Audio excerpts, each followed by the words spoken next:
Today I will be showing you guys how to make this completely handmade wooden glide bait. So the first thing that you have to do is find some sort of shape or lure pattern that you like to use. I like using Baker builds just because they're super easy to download, and then everything is right there so I can make consistent like shapes and sizes. But all you have to do is just cut it out, glue it onto a piece of wood. I just had this one sitting around. Also with the wood, I like using basswood, super easy to carve into, but any type of wood is completely fine to use. But you can find these online, and I will link this in the description. Just super easy to use. And then the next step with these is, because I don't have a bandsaw, I have to cut off these corners just so they're a lot easier to sand down. And then I will take it to my belt sander to get it for that side profile that we need. Now that we have this rough shape out, I'm going to take it to the belt sander and just take the wood down all the way to that outline.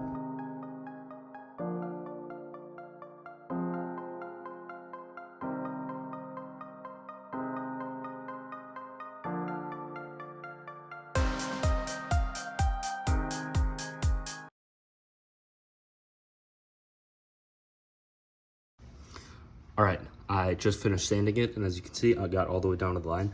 I did leave a little bit more by the tail, just because I find that part does get pretty skinny real quick. But now we are going to take this, cut it out, and then glue it on top. All right, I got that glued on, and I did have to take some scissors and just trim it up a little because I did take the tail off, but it really doesn't matter how you do it. You could even just draw it on if you wanted to, but I do have a pretty wide one, so I'm just gonna take my saw and cut off that part. Now that I have that cut out, I'm gonna take it to the belt sander again, except this time with that vertical view.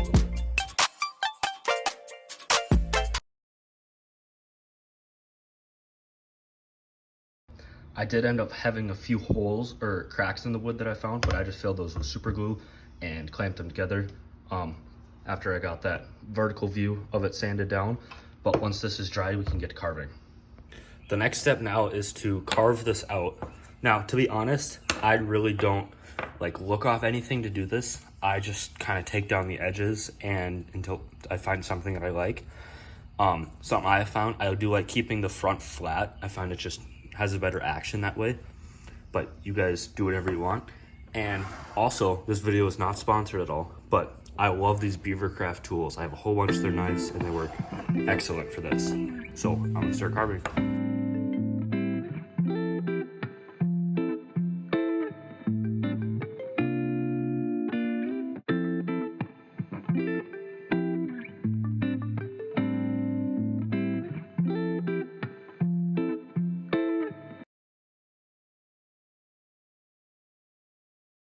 Now that I have the rough carving out, I am going to start sanding it with, I believe, 60 or 80 grit sandpaper, just to smooth everything off.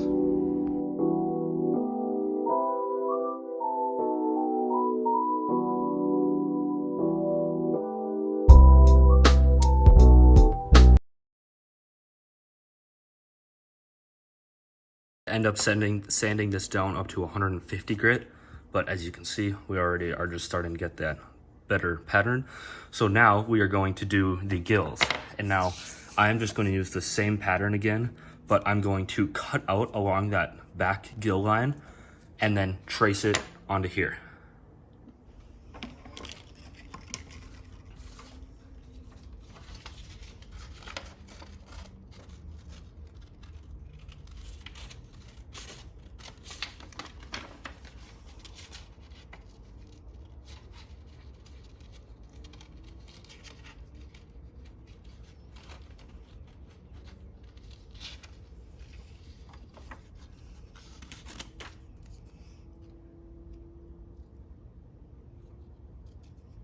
I also forgot to mention, you want to make sure you cut along that fin too, if you want to carve out that fin.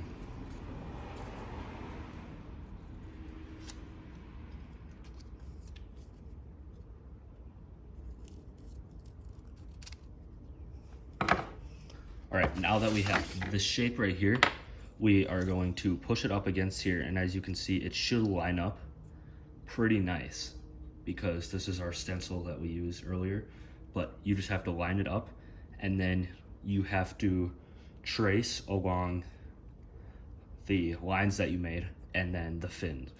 So I'll do this first one right here. We have this fin, just using a pencil to mark out where that fin is. Boom, we have that. Just finishing the other things. I'm gonna turn it over. Do the same thing over here.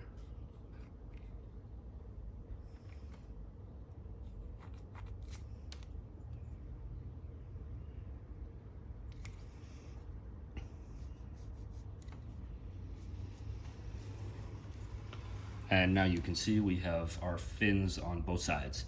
And then next we have to cut along the gill lines and then just keep cutting, keep tracing. After you do that, you should have something that looks like this. And this part it can be quite tedious just because you want to make sure it's symmetrical. I like looking at the top just so you can see, and I got mine down pretty well. The next thing I like doing though is on this pattern especially, they have an eye placement. Now eyes are kind of one of the tougher parts of these because if they're off, they look quite odd. So I just take a screwdriver and I poke right through the middle of that paper onto the lure, and you get that tiny little indent right there. And then I can do the same thing on the other side, just making sure that they're in the same place.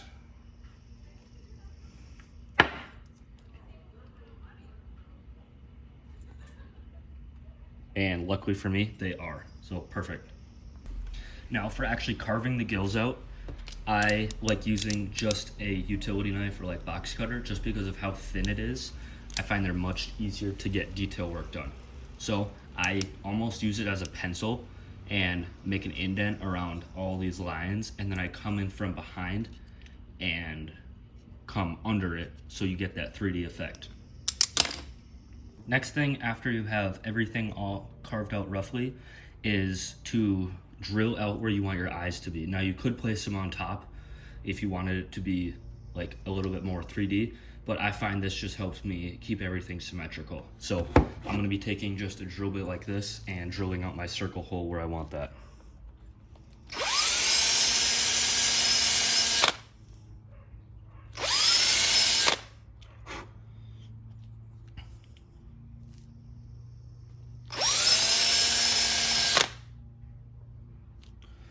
And boom, just like that. The next thing I'm going to do is, you can see those indents right there, but they're kind of rough. So I'm gonna take some sandpaper and just go along the body to kind of like smooth it out. The next thing I'm gonna do is mark out where we want the joint to be. Now I like just doing a straight line cut. I think it just allows for more like movement in the bait, but I mark that around and then I'm just gonna cut this with my saw.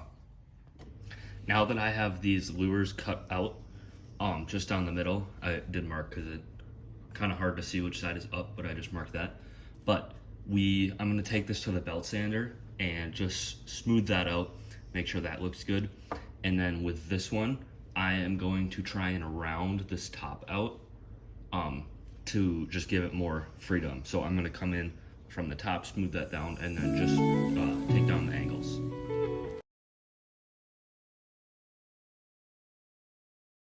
Now that we have both sides sanded down to that right shape and this one to that curve, I am going to mark on here with a pencil where I want the screw eyes to come out to start that joint.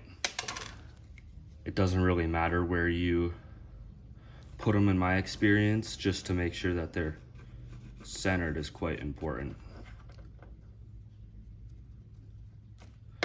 And boom, I have my two. And now I'm just going to use a tiny drill bit and drill those out.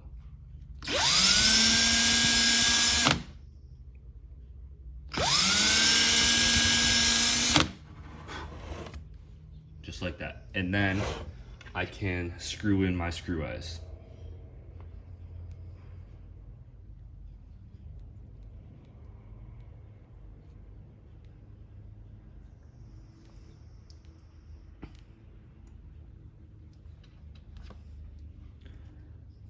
I got these screw eyes at Ace Hardware, and I have a whole bunch of different sizes, but for the joints, I went with, I believe it was like a 40-pound strength one, just because they're quite sturdy. And just like that. Next thing I'm going to do is I marked out on here where these line up. So now we have to make the indents in this part of the lure so that they can sit flat like this and still have the movement. So I am going to just take this Dremel with this like saw piece and then just come at it from the side to make that indent. And I'm also going to do the tail just so we get a tail slot in there for any sort of tail or fins that you want.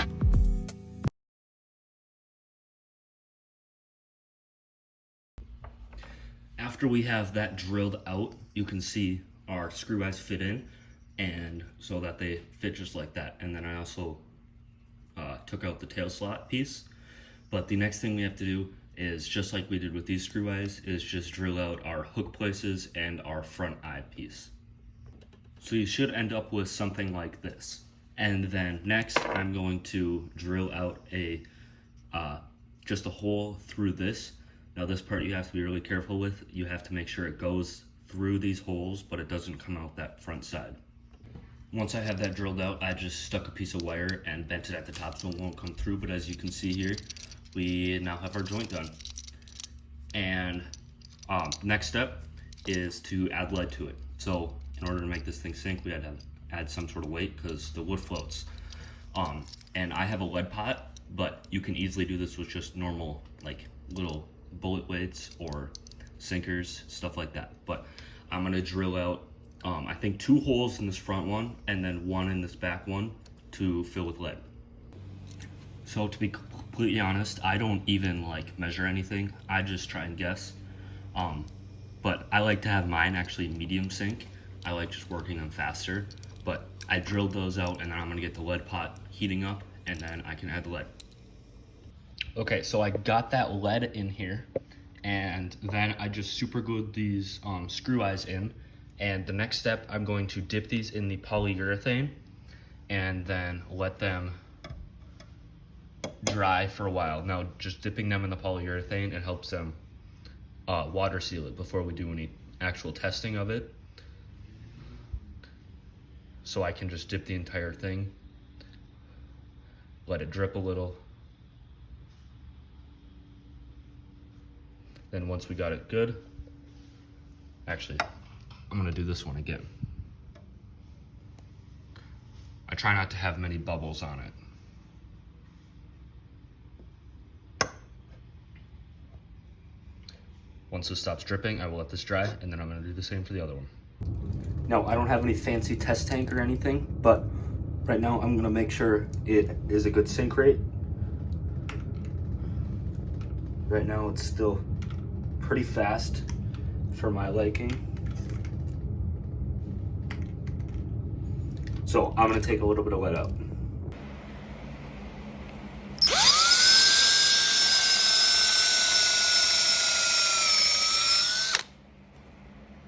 After taking a little bit more lead out, I got it to almost a perfect sink rate. Try and get a better angle, but I think that looks awesome. So now that we have it a good sink rate, and by the way, you guys can choose however fast you want it to sink. That's what's nice about these, is you can make them completely how you want to. But I'm gonna take some UV resin and fill in these holes with it. That way we can get a smooth finish. After we sanded everything off and got everything smooth, I like to do 1 base layer of primer just around the whole thing on both pieces, just to make sure we get everything good and smooth. All right, I painted both of those pieces with the gray primer, but as you can see, there are some like bumps and stuff, which I am just going to try and sand out with 220 grit sandpaper, and then we can go over with our base layer of white spray paint. All right, while I wait for this white coat to dry, I am going to prepare the tail. Now, the process to make these cool brush tails is actually pretty simple. So I just have this painting brush that I just cut off a little chunk of it. I shaped it to my thing, and then I taped it down. And then next I'm going to add some UV resin, but you can also use like super glue just at the base here, so that it holds them all together. After we have our tail made, you can glue it into that tail slot that we made. Step is to find your eyes. Now I just got a whole bunch off of Amazon, but I think I'm gonna go with these ones right here. After you have glued in your eyes on both sides, one of our last steps is going to be putting a finish layer. I like using the UV resin again just because it dries really hard, but you can always use like a spray paint acrylic like sealer if you would like. I just don't think that's as strong, so I recommend using this, and then just coat the entire thing and the tail. So yeah. Now that everything is dry, our last step is assembly. So we have to put our hooks on, the 2 screw eyes that go in the joints, and then the wire that connects the bait. And boom, just like that, your glide bait is complete. I really like making these. They're super easy and easily something you guys can do at home. So I did trim up the tail a little, but that is easily something you guys can do at home. If you guys did like this video, please like and subscribe, and also comment on other things you'd like to see me do. I know these lures have just incredible action, and I really hope, I have not caught a fish on one yet, but I really hope to. So yeah, thanks for watching. Hope you guys have a good one.